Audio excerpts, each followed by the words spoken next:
Greetings, PA students. Tim Quigley here. As you know, I'm the chair for behavioral medicine, and this is a psychiatric emergencies panopto focusing on the objectives in the emergency medicine course. Well, safety, of course, is the first thing. You've got to, that's got to be paramount. Your safety, the safety of your staff, the safety of anybody who might be potentially victimized by, uh, by your violent patient. Hello, clinical year students. Tim Quigley here. I've been asked by the clinical team to put together a review, a PANTS review of psychiatry and behavioral medicine. And I'm going to do that in 1 hour. So open your head, let me pour some data into it. Actually, it's all reminders of things that you learned in behavioral medicine during your didactic year, but we often need a reminder of those things if we haven't encountered them again or read about them or discussed them these topics again since you've been out of the classroom. Cyclothymia is one we don't talk about very much, but it is on the pants. So let's take a quick look at it. This is recurrent depressions of depression and hypomania, but not severe enough for major depression. No full-blown mania like in bipolar 1. Symptoms come and go over a couple of years with no more than 2 months without symptoms.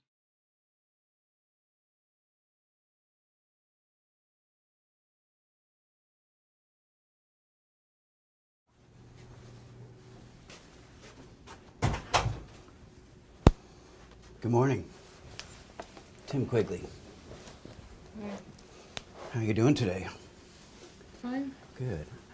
I'm a psychiatric physician assistant here with the Seattle Psychiatric Group, and thank you for coming in. I understand that I'm going to be your provider now that you've lost your last psychiatric provider, and I'm very happy to be doing this. Thank you.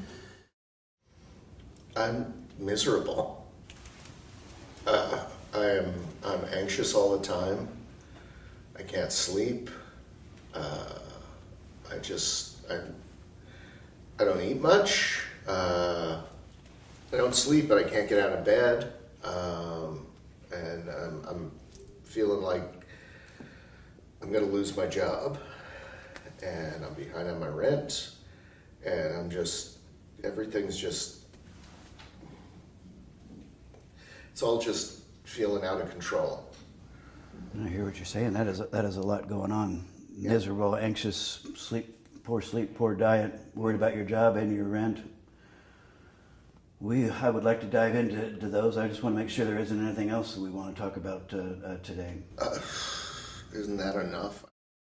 You mentioned voices. You hear things other people don't hear?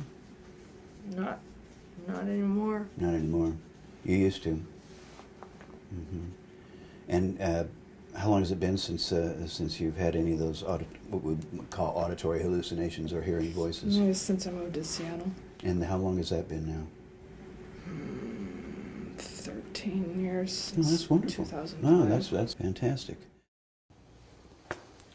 Well, Ian, if you're okay with it, I'm going to ask you a bunch of questions, and we're going to work towards a solution here. Whatever. I know. I need to do something. Can you tell me a little bit about your medical history, starting from your childhood? Did you have any surgeries or hospitalizations? The only time I was in the hospital was when I was 13, and my father got drunk and nasty, and he threw me down the stairs. He broke my shoulder. Wow. I'm sorry. Not as much as I am.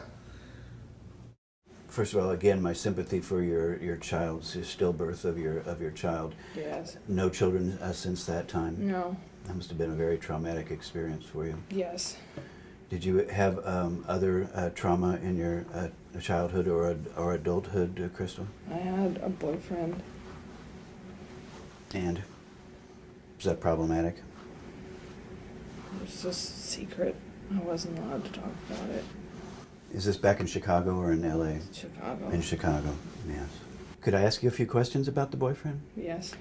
How old was he? He was my stepdad. He was your stepdad. My mother was jealous of me. He He's my secret boyfriend. And he was living in the household as well. Yes. At the time. Yes. It's very clear from your test and from your testimony that you are significantly depressed and anxious.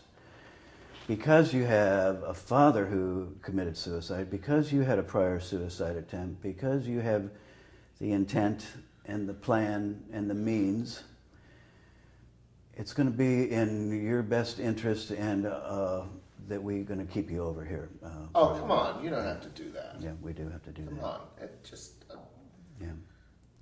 I know. It's hard to accept, but you are a very clear danger to yourself. Oh, Jesus Christ. Come on.